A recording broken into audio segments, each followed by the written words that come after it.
जिनके गुणों के गान में बेवर्धमान महान जिन विचरे हमारे ध्यान में। रहस्यपूर्ण चिट्ठी में आत्मा के अनुभव की चर्चा चल रही है, जिसमें उन्होंने कल बताया था कि शास्त्रों के माध्यम से और गुरुओं के माध्यम से जो हम आत्मा का स्वरूप समझें, फिर उसमें अपने परिणामों को विशेष मग्न करें, उसका नाम अनुभव है। अनुमान से समझें, प्रत्यक्ष से समझें, आगम से समझें, और हमने पहले समझा था उसको स्मृति में लाके याद करके परिणामों को में विशेष मग्न करें। जैसे एक दफा समादर्शन हुआ, उस वक्त हमारे परिणाम आत्मा में मग्न हुए। उस वक्त हमने ये निर्णय किया था कि भगवान आत्मा ऐसा है, तो अभी हमें द्वारा निर्णय करने में उतना उपयोग नहीं लगाना पड़ेगा। उससे ही हम अपनी स्मृति में लाएंगे और वो अपने आत्मा के परिणामों को मग्न करेंगे।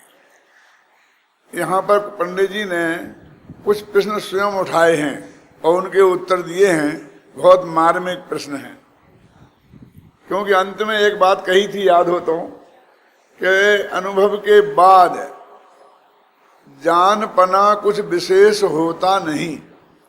आपकी किताब में है ना, उसमें देखो, ये जो है ना सविकल्प निर्विकल्प में जानने में विशेष नहीं प्रश्न है ना, इसके ऊपर भी पंक्ति, जानपना कुछ विशेष होता नहीं। जैसा हमने पहले गुरु मुख से सुनकर किया था वो ही निर्णय रहता है, उतना ही ज्ञान रहता है अनुभव के बाद भी।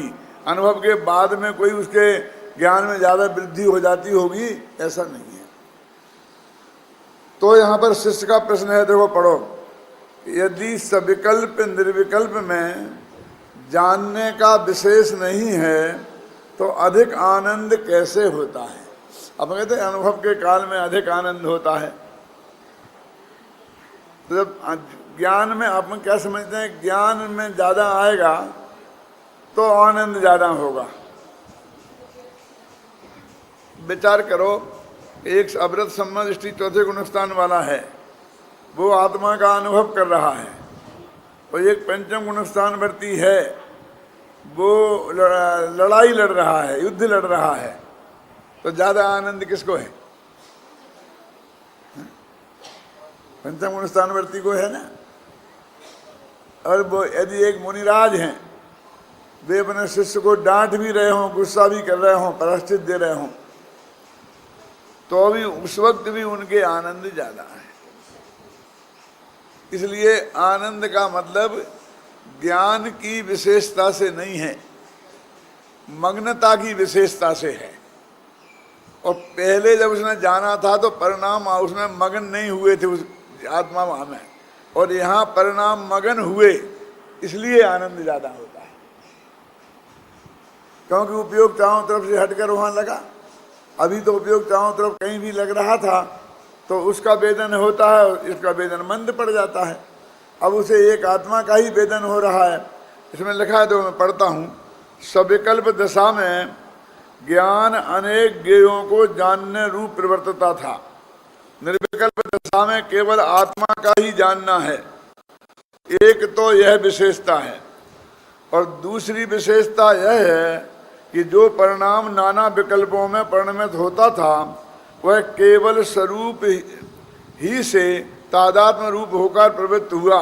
दूसरी विशेषता यह है, ऐसी विशेषताएं होने पर वचनातीत ऐसा अपूर्व आनंद होता है जो कि विषय सेवन में उसकी जाति का अंश भी नहीं है। इसलिए उस आनंद को अतीन्द्रिय कहते हैं। दो बातें, यानी विषय उस काल में, अभी जो हमने उदाहरण दिया था ना चौथे गुणस्थान में पांचवें वाले का, अभी क्या करो, वो ही चौथे गुणस्थान वाला एक ही है, और वो अनुभव के काल में ज्यादा आनंद होता है और बाहर उपयोग हो तब कम होता है। नहीं होता है वाली बात तो है ही नहीं, मिथ्या दृष्टि के नहीं होता है। तो उन्होंने कहा कि यदि ज्ञान में वृद्धि नहीं हुई तो आनंद में वृद्धि कैसे हो गई। तो वो कहते परिणाम आत्मा में मग्न हुए और पर पदार्थों पर से उपयोग हटा, इसलिए हो गई। देखो अभी तो ये क्या कहा कि पर को जानता था और अपने को जानने लगा, ये कहा ना। अब आगे ऐसा कहने वाले हैं कि छपक श्रेणी में भी पर को जानता है, और तुम यहाँ कह रहे कि अपने को जानने लग गया। तो बताएंगे तो अपेक्षा का भेद है। अभी अपने दिमाग में एक बात घुस गई कि जब हम आत्मा को जानते हैं तब पर को नहीं जान सकते, और पर को जानते हैं जब आत्मा को नहीं जान सकते। और इसमें इस भाषा से ऐसा लगता भी है। ये बहुत स्थूल कथन है। इससे खतरा क्या हुआ रमेश जी? खतरा ये हुआ कि हमने आत्मा को जानने का पर के जानने को शत्रु मान लिया, क्योंकि हम पर को जानेंगे तो आत्मा को नहीं जान पाएंगे। कि वो आत्मा के जानने का बैरी कौन है? सबसे बड़ा शत्रु कौन है? पर को जानना। और पर के जानने का सबसे बड़ा शत्रु कौन है? आत्मा को जानना। दोनों प्रतिद्वंदी हो गए ना।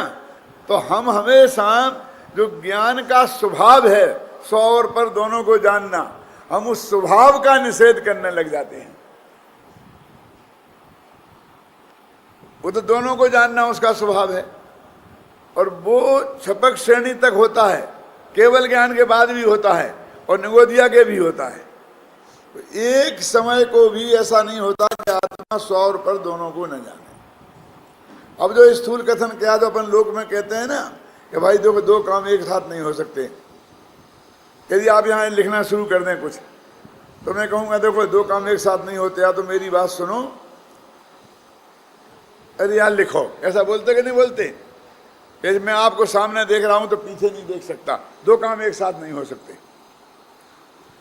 ये बहुत स्थूल बात है। दो काम एक साथ होते हैं। देखो मैं बोल भी रहा हूँ और जान भी रहा हूँ। हो रहा ना दो काम एक साथ? देखो अच्छा, अब अगर दो पदार्थ एक साथ दिखाई नहीं देते हैं तो मैं पूछता हूँ ये उंगलियां कितनी हैं? दिख रही हैं आपको कि नहीं? दो एक साथ दिख रही हैं कि आगे पीछे? तो दो दिख तो नहीं दो फिर। और मुझे आप सब एक साथ दिख रहे हैं। वो तो सिर्फ उपयोग आत्मा में स्थिर हो और बाह्य धंधे पानी का विकल्प ना हो, इसके लिए उपदेश की भाषा का कथन है। और ये जो यहाँ लिखा है आगे भी यही बात लिखा। देखो प्रश्न है आपका पेज इसमें जो भी होगा। यदि निर्विकल्प अनुभव में कोई विकल्प नहीं है तो शुक्ल ध्यान का प्रथम भेद पृथकत्व वितर्क विचार कहा। वहाँ पृथकत्व वितर्क नाना प्रकार के श्रुत का विचार अर्थ व्यंजन योग संगमन ऐसा क्यों कहा? वहाँ तो पर को जानना होता है, ऐसा लगा। अब जिस तरह है जिनका आप स्वाध्याय होगा उनकी समझ में आया होगा। थोड़ा समझाता हूँ मैं। इसे बोलते हैं अर्थ संक्रांति, व्यंजन संक्रांति और योग संक्रांति। ये 8वें 9वें गुणस्थान में जो अंतर मुहूर्त के भीतर जिन्हें केवल ज्ञान होने वाला है उनकी बात है ये। उन्हें भी अर्थ संक्रांति होती है। अर्थ संक्रांति का मतलब होता है एक पदार्थ से ज्ञान दूसरे पदार्थ पे जाना। ये 14 तारीख आती है ना मकर संक्रांति। ये संक्रांति का नाम क्यों है? इसका नाम संक्रांति क्यों है राजन? सूर्य एक राशि से दूसरी राशि पर जाता है, बदलता है, इसलिए उसका नाम है संक्रांति। संक्रांति माने बदलना। तो मकर राशि में से आता है सूर्य, इसलिए मकर संक्रांति बोलते हैं। फिर उसके अगले महीना कुंभ में आएगा मकर में से निकल के, तो उसे कुंभ संक्रांति बोलते हैं। ऐसी 12 संक्रांति होती हैं साल में। हम तो एक ही मनाते हैं, अकेली मकर संक्रांति। तो हम आत्मा का ध्यान कर रहे हैं और अंतर मुहूर्त में केवल ज्ञान होने वाला है, तो भी उपयोग एक पदार्थ से हटकर दूसरे पे जाता है। उसको बोलते हैं अर्थ संक्रांति। एक पर्याय से दूसरी पर्याय पर जाता है, उसको बोलते हैं व्यंजन संक्रांति। और मनोवचन काय में परिवर्तन होता है, उसको बोलते हैं योग संक्रांति। तब दो एक से हटके दूसरे पे जाएगा नैमितन जी। तो एक तो अपना आत्मा है, तो दूसरे पे जाएगा तो किसी न किसी पर पे ही जाएगा ना। समझ में आया ना? तो पर तो छपक श्रेणी में भी पर का ज्ञान हो सकता है, तो चौथे गुणस्थान वाले अनुभव में क्यों नहीं हो सकता? पांचवें गुण स्थान वाले अनुभव में क्यों नहीं हो सकता? तो अनुभव के काल में पर का जानना नहीं होता है, बहुत स्थूल कथन। तो इसके उत्तर में पंडित जी ने लिखा है कि ये तो विवक्षा भेद है। विवक्षा भेद माने वहां दूसरी अपेक्षा, यहाँ दूसरी अपेक्षा है। परम सत्य कौन है दो में? बोलो। ये परम सत्य है कि दोनों हर समय ज्ञान के गेय बनते हैं। और ये उपदेश का है कि भैया तुम दो जगह मन को मत लगाओ, अपना बच्चा दो धंधे करें, है ना, कि साहब क्या काम करते हैं कि जवाहरात का काम करते हैं और थोड़ा बहुत शेयर का भी देख लेते हैं। तो मैंने कहा आज तक शेयर में कमाया है कि नहीं? नहीं साहब, कमाया तो नहीं, कमाया है।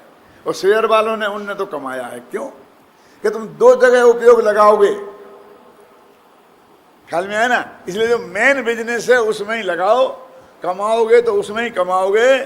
इस साइड बिजनेसों में कभी आज तक किसी ने कमाया नहीं, कभी कमा लिया होगा तो दूसरे दिन उसे बर्बाद कर दिया होगा। आप समझ में आए ना?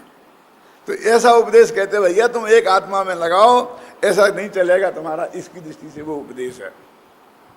देखो फिर प्रश्न है, अनुभव में तो आत्मा परोक्ष ही है, तो ग्रंथों में अनुभव को प्रत्यक्ष कैसे कहते हैं? ऊपर की गाथा में भी कहा है पच्चक्को अनुभवो जम्मा। उन बड़े ने चक्र की गाथा सुनाई थी ना, पहले 2-3 दिन हो गए, इसी में है। उसमें लिखा कि अनुभव प्रत्यक्ष होता है। तो वो कहते अनुभव को तुम प्रत्यक्ष क्यों कहते हो? यदि वो परोक्ष ही होता है, शास्त्र से पढ़ के जानकर होता है। देखो हम सब लोगों में ये बड़ा भ्रम है कि जिन्होंने, जैसे मैं कहता हूं, मैं राजकोट में भरी सभा में कहा था, और जब लालचंद भाई जिंदा थे तब,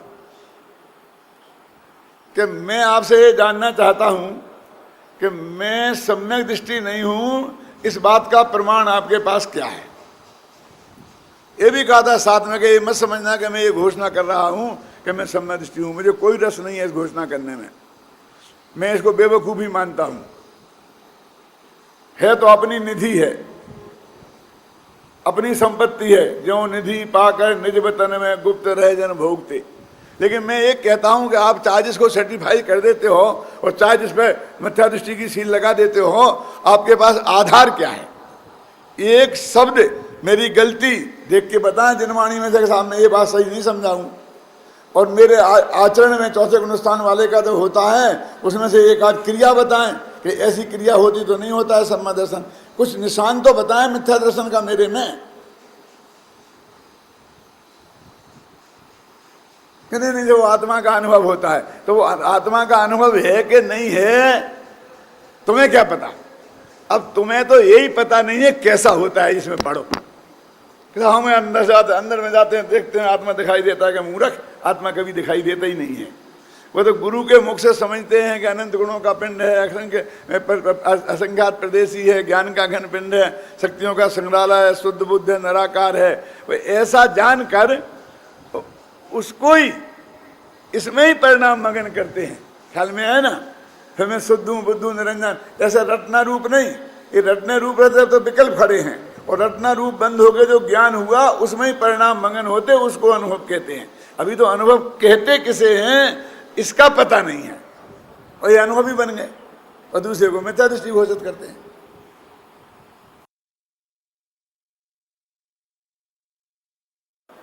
सम्मा दर्शन तो श्रद्धा गुण की पर्याय है, जो सिर्फ अपनापन स्थापित करने का काम करती है और कुछ नहीं करती है। और अपने त्रिकाली ध्रुव आत्मा में अपनापन हो गया तो सम्मा दर्शन है, और पर में अपनापन हो गया तो मिथ्या दर्शन है। बस खत्म।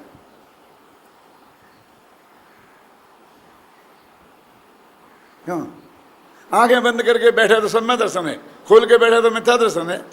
अपने तो भरत चक्रवर्ती जैसे सहायक सम्मा दृष्टि बताया ना, जैसी कैसी परिणति थी। इसलिए युगल जी अपने प्रवचन में एक बहुत मार्मिक बात कहते हैं। वो ये कहते हैं कि बाहर के संयोगों के आधार पर अंदर के संयोगी भावों का निर्णय नहीं होता।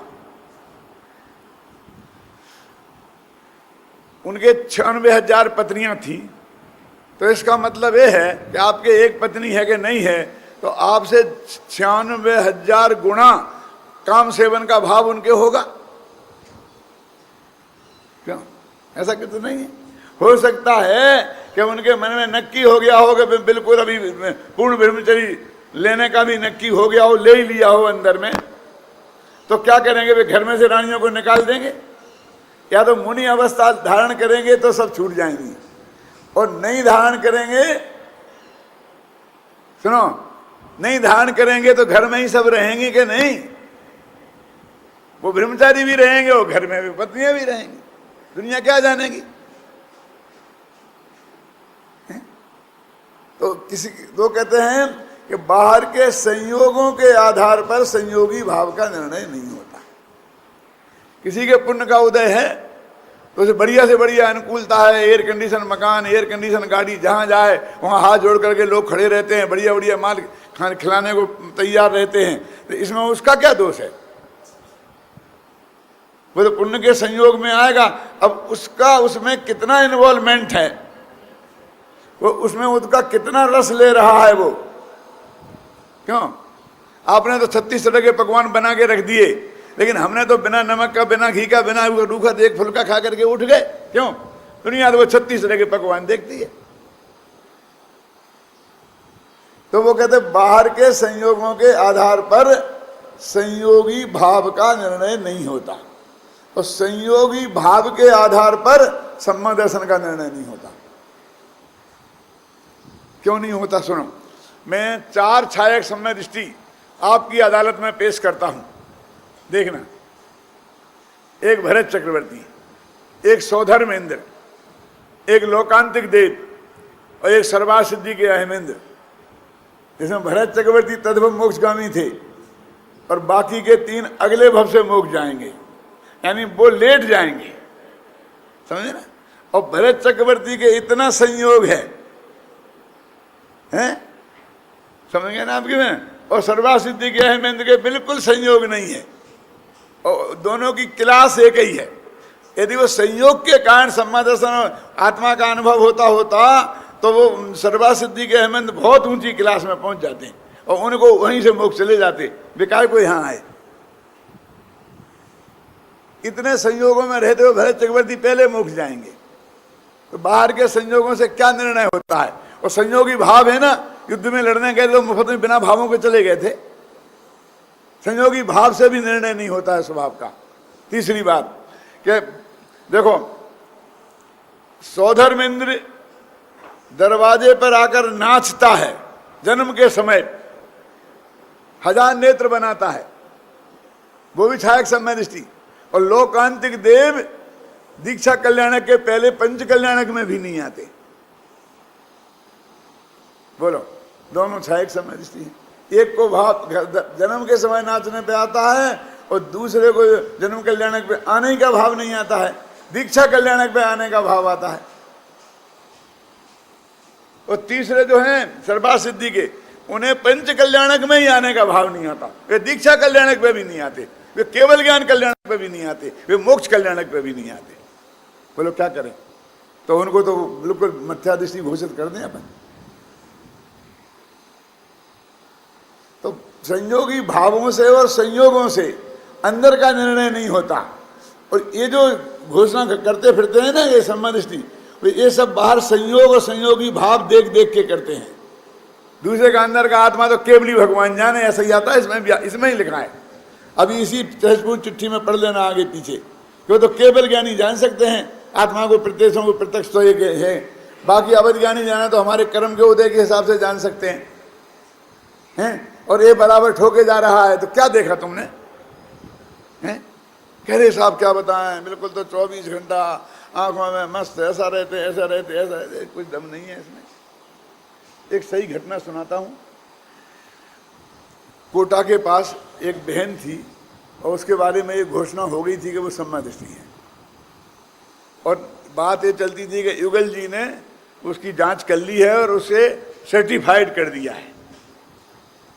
तो एक गांव था वहाँ जयथल, वहाँ हम लोग गए थे, मैं भी था, युगल जी भी थे, बाबू भाई थे, और वो बहन भी वहाँ आई थी। अब भाग्य से भी युगल जी तो हैं जिंदा और मैं भी जिंदा हूँ गवाही सफाई के लिए।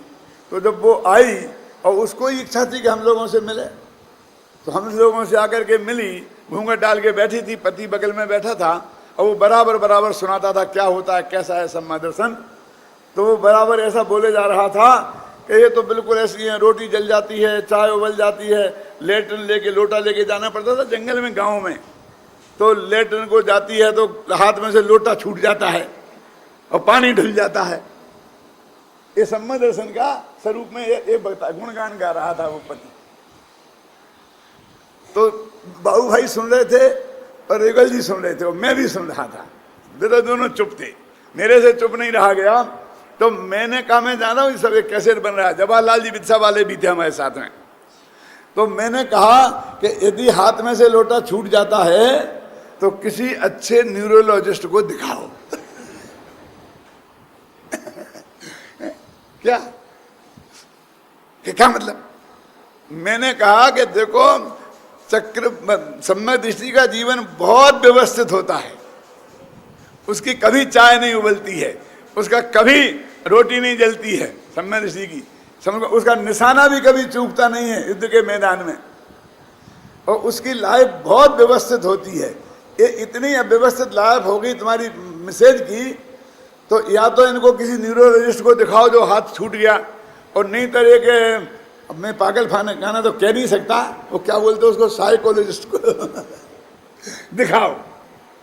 तो वो तो अंदर से एकदम वो लेडी खलबली मच गई उसके अंदर। तो उसने घूंघट के अंदर से ही कहा कि मेरा एक प्रश्न है, और उसने प्रश्न किया कि कोई मिथ्या दृष्टि सम्यक दृष्टि के सम्मा दर्शन को जान सकता है कि नहीं? समझ में आया आपकी प्रश्न के नहीं? माने मैं सम्यक दृष्टि हूं और आप पंडित लोग सब मिथ्या दृष्टि हो, इसलिए मेरे सम्मा दर्शन को पहचान नहीं पा रहे क्या? तो मैंने कहा जुगल जी से, मैंने कहा दो जवाब बोलो, क्या कह रहे बाबू भाई से बोलो कि दो जवाब।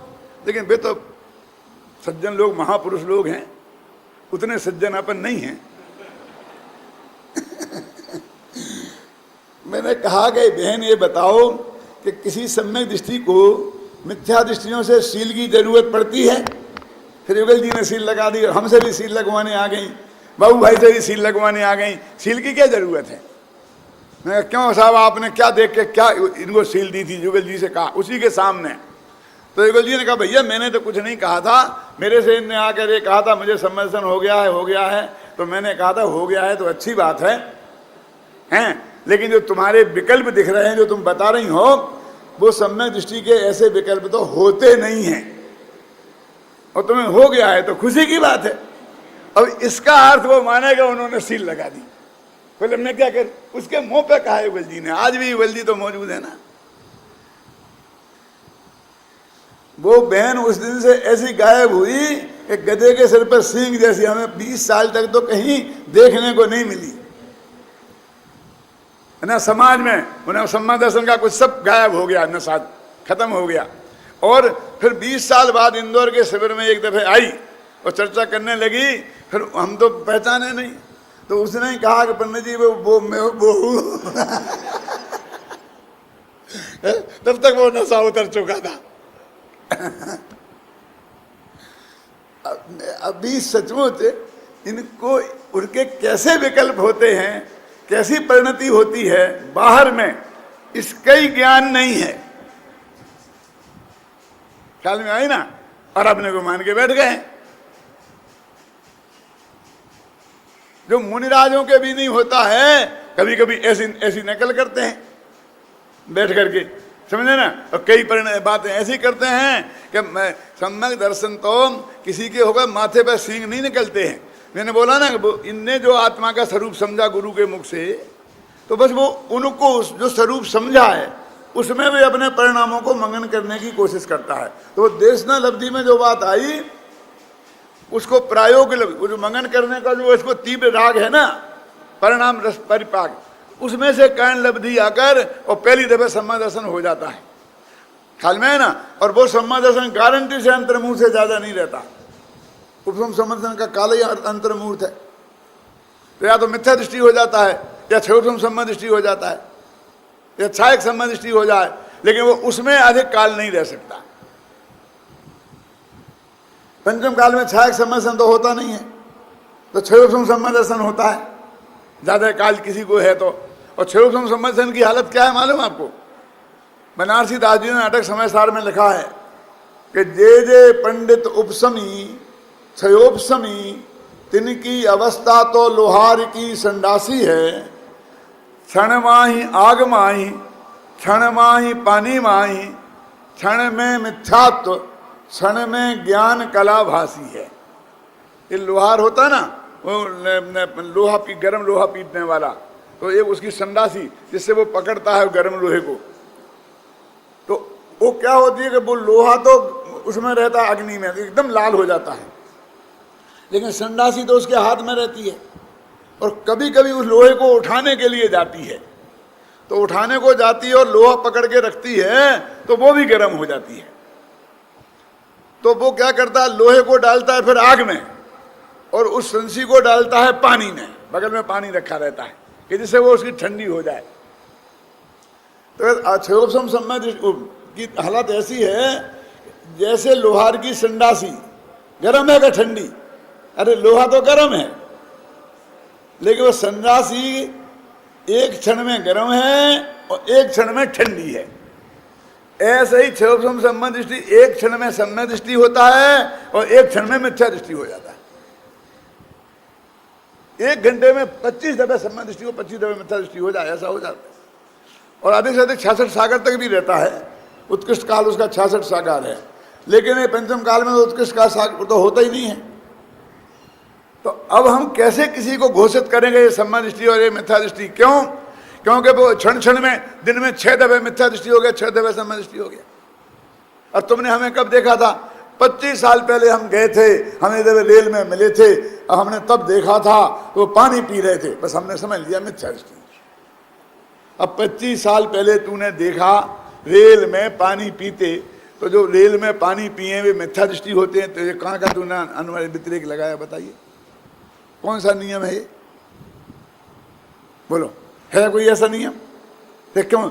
और बस वो ही दिमाग में जमा है, और पर्याय तो क्षण क्षण में बदलती है। हो सकता है उस वक्त वो मिथ्या दृष्टि रहा हो जब तुमने देखा हो, और दूसरे ही समय सम्यक दृष्टि हो गया हो। 25 साल में कब हो गया कब नहीं हो गया, हम उसे मिथ्या दृष्टि घोषित किए जा रहे हैं। एक को हमने कभी देखा, हमें बहुत अच्छी परिणति लगी, तो हमने उसे सम्यक दृष्टि समझ लिया, और फिर 25 साल से नहीं देखा, फिर क्या हुआ क्या पता? क्यों? वो दूसरे ही समय मिथ्या दृष्टि हो गया। एक तो आप निर्णय करना मुश्किल है, और कर भी लिया सही निर्णय, तो अभी क्या गारंटी है? तो हम किसी को परमानेंट सम्यक दृष्टि और किसी को परमानेंट मिथ्या दृष्टि घोषित कैसे कर सकते हैं? ये रहस्यपूर्ण चिट्ठी पढ़े तो ये सारे भ्रम निकल जाएं। अब देखिए एक और ऐसा प्रश्न है आगे, ऐसा अनुभव कौन से गुण स्थान में होता है ना? तो चौथे से ही होता है, परंतु चौथे में बहुत काल के अंतराल से होता है, और ऊपर के गुणस्थानों में शीघ्र शीघ्र होता है।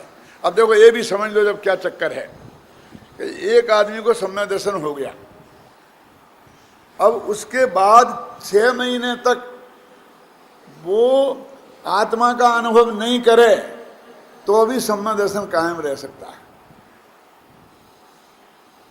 और दूसरे समय छूट भी सकता है, लेकिन उत्कृष्ट काल 6 महीने तक रह सकता है। फिर जाके वो आत्मा का अनुभव करे और फिर एक क्षण में वापस निकल के आ जाए तो 6 महीना फिर रहता है। तो अनुभव का काल तो रहा 6 महीना में 1-2 समय का, बहुत कम, और वियोग का काल तो 6 महीने का है। और जैसी गहराई 5वें गुण स्थान में होती है ऐसी उसके होती भी नहीं है। तो अनुभव में कहते आनंद इसलिए फर्क पड़ता है कि उसे बार बार जल्दी जल्दी होता है ऊपर के गुणस्थान वालों को, और जो होने का काल ज्यादा होता है उसे मान लो 2-4 मिनट होगा, इसे 2-4 सेकंड होगा। और ये तो काल की अपेक्षा बात है, लेकिन उसकी गहराई भी होती है, उसमें मग्न होने की गहराई। तो जितना अधिक मग्न होगा उतना अधिक आनंद आएगा। इसको मैं उदाहरण दिया करता हूं, कंजूस का हलवा। बहुत पुराना उदाहरण है, मेरा 50 साल पुराना। सुना कभी आप लोगों ने? यहां दिया कि नहीं दिया? कंजूस एक तो अपने घर में हलवा बनाता नहीं है,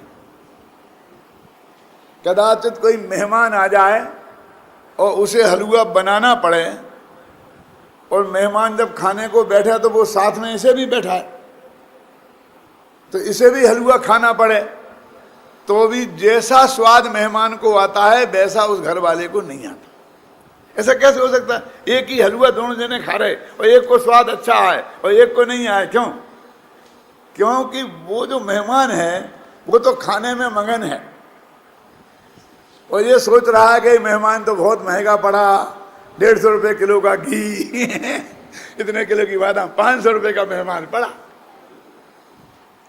तो बेचारा वो रुपये का वेदन करता रहता है, खर्चे का वेदन करता रहता है। गरीब आदमी है ना, तो वो हलवा कब खाया और कब पेट में चला गया उसे पता ही नहीं लगता। तो उसमें परिणाम मगन नहीं हुए तो आनंद नहीं आया। अब किसको कितना आनंद आएगा कि जितने जिसके परिणाम ज्यादा मगन होंगे, है ना। तो ऊपर ऊपर के गुणस्थान वालों के परिणाम उस आत्मा में ज्यादा मगन होते हैं, लेकिन वो आत्मा उसे ज्यादा साफ दिखता है ऐसा नहीं है। आत्मा तो वही जो शास्त्र में पढ़ के जाना था और गुरुमुख ने समझाया था, वो वही आत्मा है, उसे ज्यादा साफ दिखाई नहीं देता। उसके ज्ञान में कोई वृद्धि नहीं होती। वृद्धि होगी ज्ञान में तो कैसी, गुणस्थान इतने होते हैं, मागना स्थान इतने होते हैं, और वो सब डिटेल जिसे अपन कहते हैं, वो तो जंगल है। हो तो बढ़िया, नहीं हो तो बढ़िया, ऐसा शास्त्रकार कहते हैं, मैं नहीं कहता।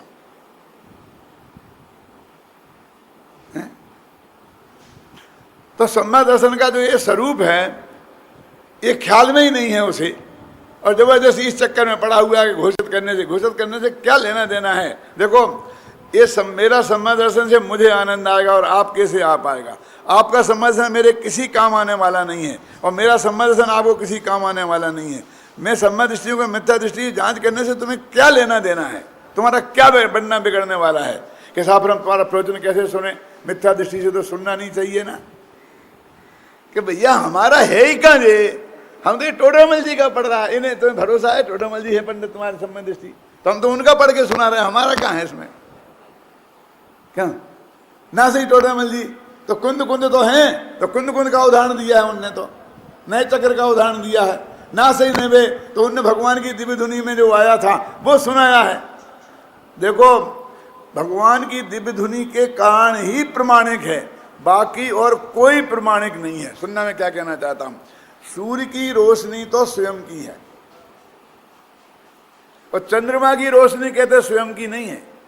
तो सूर्य की किरणें उस पर पड़ती हैं तो वो चमकता है। ऐसे अनंत भगवान तो प्रमाणिक स्वयं है, बाकी आचार्य उपाध्याय साधु पंचम गुणस्थान वाले चौथे गुणस्थान वाले ज्ञानी धर्मात्मा सब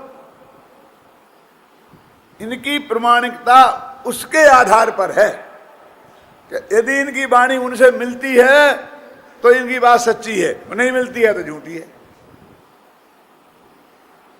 तो प्रमाणिकता का आधार कि सब आजकल बहुत कहते हैं ना, वो साहब आचार्यों की बात प्रमाणिक है पंडितों की नहीं है। अरे आचार्यों की कहाँ है, वो उनने भी कुंद को पढ़ा है, हमने भी पढ़ा है, उनकी होगी सच्ची हमारी होगी झूठी। ये कौन सा न्याय है?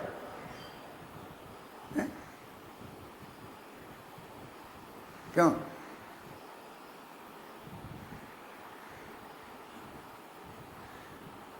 हमारा इतना विवेक काम नहीं करता है, तो इसलिए कहते आपको यदि शंका है तो आप जिनवाणी से मिलाइए हमारी बात को, उनमें से कहीं ये गलत निकल जाए तो हम उसको मानने को तैयार हैं, और अब हमारे पास लाओगे तो हम उसकी अपेक्षा बताएंगे। अब वो अपेक्षा जिनवाणी में से निकाल के बताएंगे कि देखो ये लिखा है, ये लिखा है, बता रहे प्रमाण गुरु बता रहे, हम वैसी तो बात कर ही नहीं रहे आपको, फिर क्या बात रह गई। इसलिए कहते हैं कि वो अनुभव का मतलब ऐसा स्वरूप है। अब आगे देखिए, जो अपने पास समय नहीं है इसलिए अंत में जो आया ना,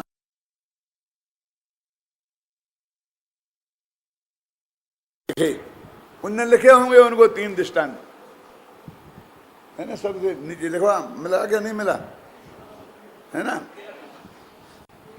लिखे तो दृष्टांत में प्रश्न लिखा, सो दृष्टांत सर्वांग मिलता नहीं है।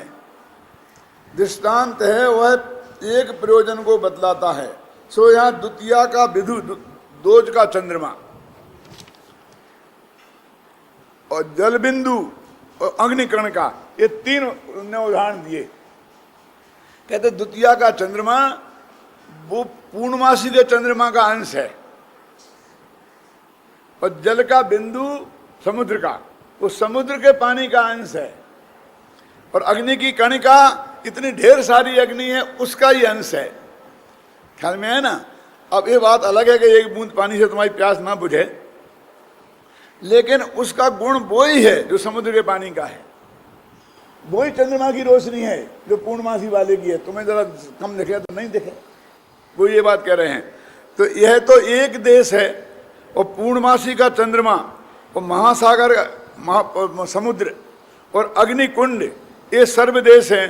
उसी प्रकार चौथे गुणस्थान में आत्मा के ज्ञानादि गुण एक देश प्रकट हुए हैं, और 13वें गुणस्थान में आत्मा के ज्ञानादि गुण सर्वथा प्रकट होते हैं।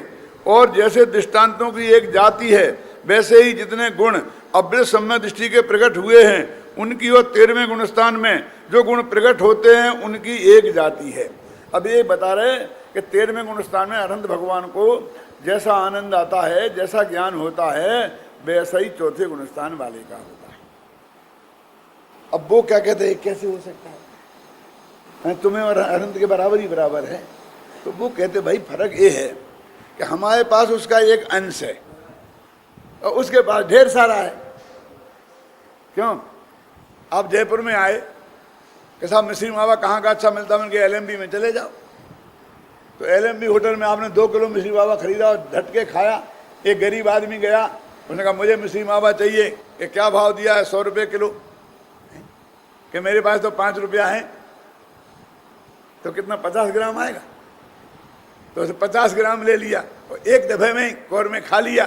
तो वो कहते मिश्री मावा तो वो ही है ना, कि एक ने भरपेट खाया, एक ने एक कौर चखा, लेकिन मिश्री मावा में तो फर्क नहीं है ना।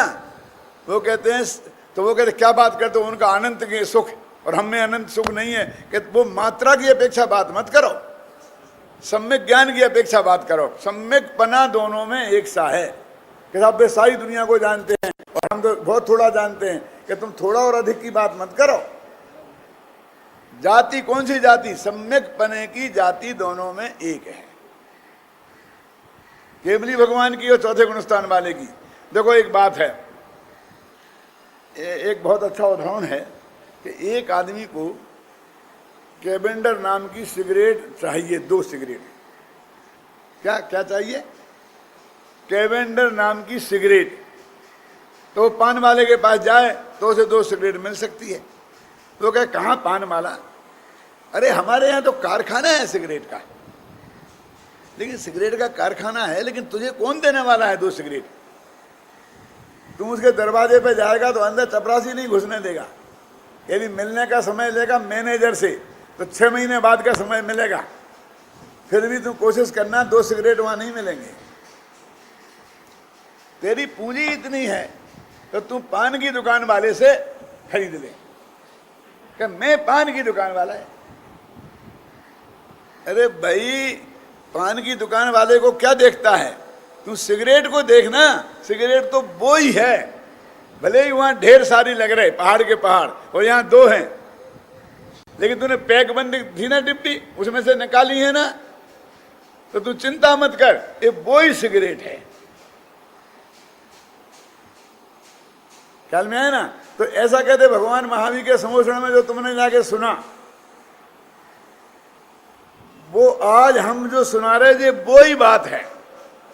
गुरुदेव फरमाते थे ना, कैसे 100 गणधर देव की उपस्थिति में, 100 इंद्रों की उपस्थिति में भगवान ने जो बात कही थी, ये बात ये है। बोलते थे ये कही थी, वे कहते हम कह रहे कि वो बात ये है जो हमने आपसे कह रहे हैं। तो आपका क्या बात करते हो? कहाँ राजा भोज और कहाँ गंगू तेली, कहाँ अरहंत भगवान और कहाँ तुम? हम तुम्हारी माने? कि भैया बात हमारी नहीं है, पैकबंद माल है ना, वो पान वाले की बात नहीं है। लेकिन वो सिगरेट वही उसी कंपनी की है और वही असली सिगरेट है। तो क्या हम तुम्हारी क्यों सुने? हम तो भगवान की सुनेंगे ना। कि सुनो ना जाकर, कौन रोकता है तुम्हें? तो क्या हम कंपनी में से ले आएंगे ना माल 2 सिगरेट के, तुम जाओ ना ले आओ, जब धक्का खाओगे जब पता पड़ेगा बेटा। अरे तुम्हारे पुण्य इतना है ही नहीं कि यहाँ भगवान का समोषण हो, तुम उनके पास जा करो, वहां बैठ के वो सुन सको। क्यों? इस भव में तो ये संयोग मिलने वाला है नहीं। यदि तुम्हें अपनी तड़प बुझानी है सिगरेट की, तो पान वाले से चुपचाप खरीद लो और पी लो, नहीं तो बिना सिगरेट पिए ही रह जाओगे। ऐसे ही तुम्हें आत्मा समझना है, भगवान महावीर की बात समझना है, तो हमारे माध्यम से ही समझनी पड़ेगी। वे तो हैं कौन?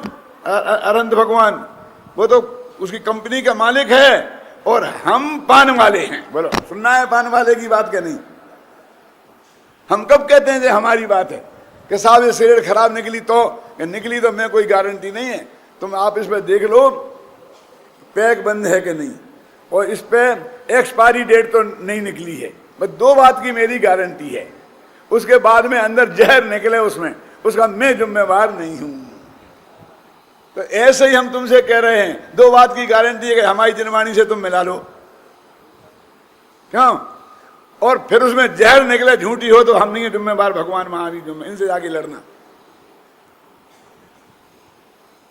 क्योंकि हम ही इतने पुण्यहीन हैं, ऐसे द्रव्य क्षेत्र काल भाव में पैदा हुए कि जहां हमें अनंत भगवान का समागम नहीं है, आचार्य भगवंतों का समागम नहीं है, तो दूसरा हमारे पास इलाज नहीं है। उसकी वजह से हम ये तत्व ज्ञान भी छोड़ दें तो खत्म।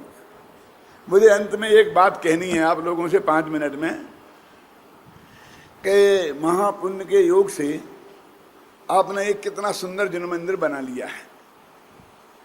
अब तो बन गया है ना, और अब तो आप ने इस किले में बैठे हो, सारे भय आपके निकल गए। पूजा कर रहे हो, कोई आगे गड़बड़ करेगा तो, प्रवचन कर रहे कोई गड़बड़ करेगा तो, ये बोलूंगा तो कोई पकड़ लेगा तो।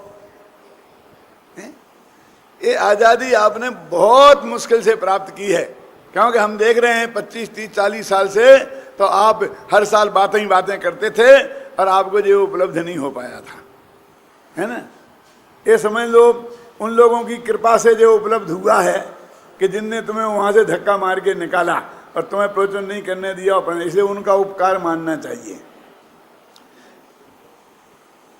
अब मैं ये कहना चाहता हूं कि आप इस ठंडक, इस बर्फ के एयर कंडीशनर से निकलकर आग में जलने के लिए क्यों कहीं मरते हो?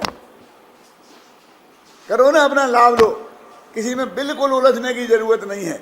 बहरे हो जाओ और गूंगे बन जाओ। बालचंद जी, आपसे और आपसे सबसे कह रहा हूं, एक शब्द मुंह से नहीं निकालने का, कोई कुछ भी कहे, बस मौन। गूंगे बन जाओ और बहरे बन जाओ, अपने काम में लगो ना। हमने ये मंदिर इसलिए बनाया है कि हम जवाब सवाब करते रहें। जो जिसको कहना है कहने दो।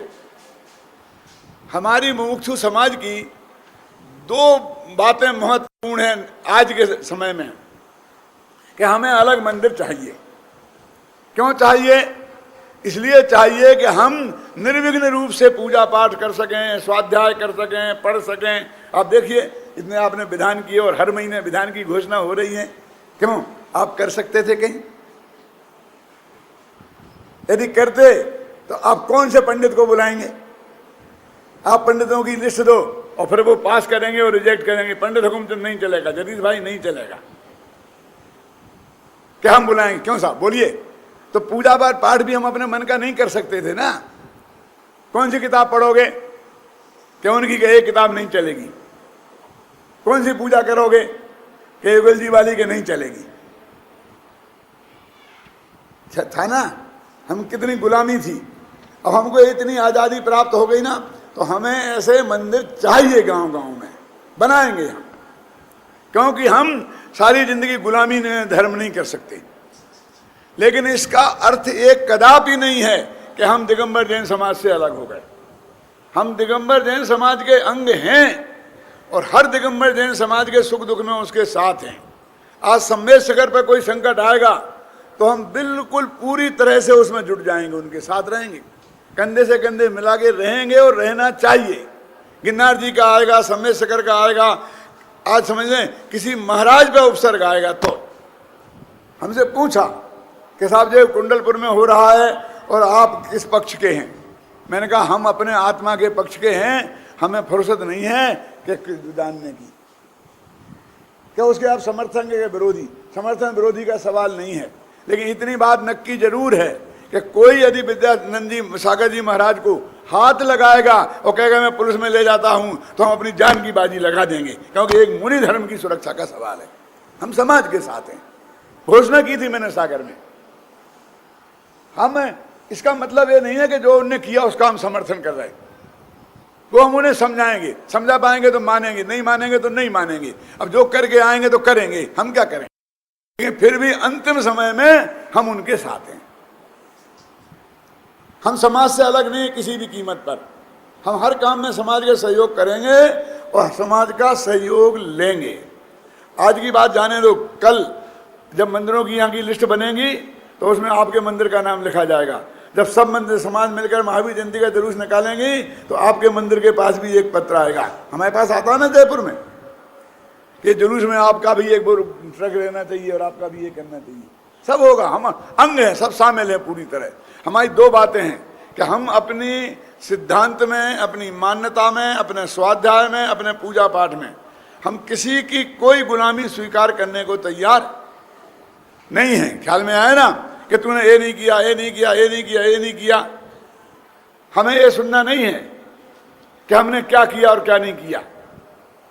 हमने किया, हम उसका भोग है। तुम्हें कौन आजाद? आप लोग आजाद हो, आप जो करियो, हमें कम मना करते हैं। ख्याल में आया ना?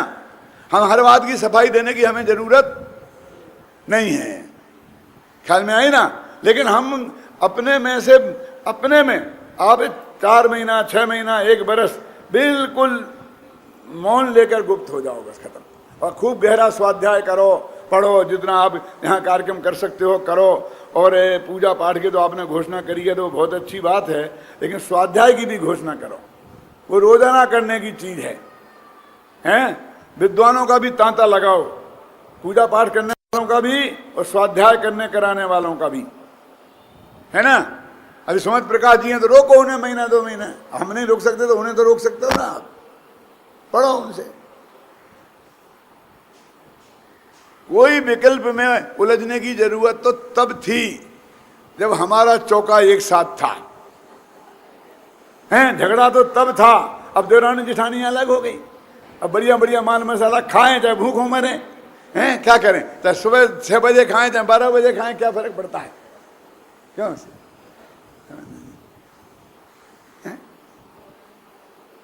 समझे ना? आपने मेरे कहने का अर्थ है कि हमको ऐसा क्यों और ऐसा क्यों, हम एक का जवाब देंगे तो 2 प्रश्न आएंगे, 2 आएंगे तो 4 का जवाब देंगे तो 8 आएंगे। अरे कुछ दम है नहीं। फिर बाहर ऐसे क्यों बैठे, यहाँ क्यों बैठे, उनको क्यों बैठे, ये भगवान यहाँ क्यों बैठे, ये भगवान यहाँ क्यों बैठे। अब ये भगवान यहाँ बैठ जाते, ये भगवान यहाँ बैठ जाते तो धर्म हो जाता, और ये भगवान यहाँ बैठ गए, ये यहाँ बैठ गए तो अधर्म हो गया, गजब हो गया। राजन समझ में आया कि नहीं आया? ये श्रीमंत परमात्मा यहाँ बैठ जाते, ये बड़े माने श्रीमंत परमात्मा छोटे हैं, ये बड़े। ऐसा है भगवान तीनों में कोई छोटे बड़े हैं क्या? अपने तो सारे तीर्थंकर यही है ना। और एक मूर्ति है नीचे बैठी, ये और बहुत छोटे होंगे।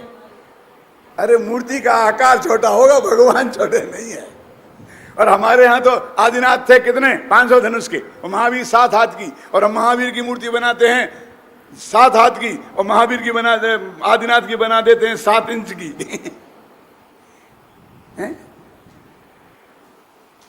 कैसा वो पंच कल्याणक, इनका ही होना चाहिए था, इनका नहीं होना चाहिए था। मैं कहता हूँ बाहुबली की मूर्ति विराजमान करें हम एक मंदिर में, अकेले बाहुबली की। दक्षिण भारत में है क्या नहीं है ऐसी? वहाँ पंच कल्याणक करेंगे तो बाहुबली का करेंगे। पंच कल्याण तो तीर्थंकरों का ही होता है भाई साहब, और 24 का ही होता है। और वो जो भरत क्षेत्र के हैं उनका ही होता है, क्योंकि उनके सारे डिटेल्स हमारे पास हैं। माँ के नाम, बाप के नाम, वो सब काम आते हैं ना वहाँ। तिथियाँ, कब गर्भ हुआ, कब जन्म हुआ, कब क्या हुआ, सब है। और एक किसी भी का पंच कल्याणक करें हम, लेकिन सारे भगवान की मूर्तियां 24 तीर्थंकरों की और बाहुबली की, भरत की, सब उसमें प्रतिष्ठित हो जाती हैं। और श्रीमंदिर आदि परमात्मा की रोजाना तो पूजन करते हैं। अब एक बात ऐसी आती है कि साहब वो उनके 5 कल्याणक नहीं हुए अभी। क्या कहते, 5 कल्याणक नहीं हुए? तो मैं पूछता हूँ, मैंने कहा देखो बहुत सोच लो। हमारे यहाँ एक निर्मल सागर जी महाराज हैं, अभी जाके मिलना हो तो वहाँ है गिरनार जी में, जाके मिल के आना। हमारे टोटल मन स्मारक भवन में आए थे, 15 दिन ठहरे थे। तो वे अपनी मूर्ति लिए थे, उसकी पूजा करते थे, हमारे मंदिर में नहीं करते थे। वे कहते थे कि ये तो सारी कल्याणक भाई श्री मंदिर परमात्मा के, हम पूजा नहीं करेंगे। हमने उनसे कहा कि महाराज सोच लो, हमारा कुछ नहीं बिगड़ने वाला है, आपका बिगड़ने वाला है। तो क्यों भैया? इसलिए कि ये जो कह रहे हैं चार है, यदि चार के नहीं होता है, पूज्य नहीं है तो चार भगवान के पंच कल्याणक वाली मूर्ति, तो हमारे तो श्री मंदिर भगवान यही थोड़ी है। जे चार वाले के पहले जब 17वें भगवान यहाँ कुंदनाथ थे, जब जिनका जन्म हुआ और जे तीर्थंकर बने, उसके पहले भी यहाँ थे, उनका नाम भी श्री मंदिर ही था। और उनके 5 कल्याणक हो गए नहीं, मोक्ष चले गए। तो जहाँ मूर्ति उन श्री मंदिर की है, बोलो क्या कहना? उनका भी वही चिन्ह है, श्री मंदिर ही नाम है। अब हमें तो कोई दिक्कत नहीं आई, ये चार कहे। अब तुम्हारा बताते हैं, तुमने भविष्य की 24 विराजमान करी है कि नहीं करी? आहार जी में है 50 जगह, भूतकाल की 24, भविष्य काल की 24, वर्तमान 24। तो भविष्य की 24 का तो एक ही पंच कल्याणक नहीं भाव, और तुमने पंच कल्याणक करके भगवान मंदिर में विराजमान कर दिए।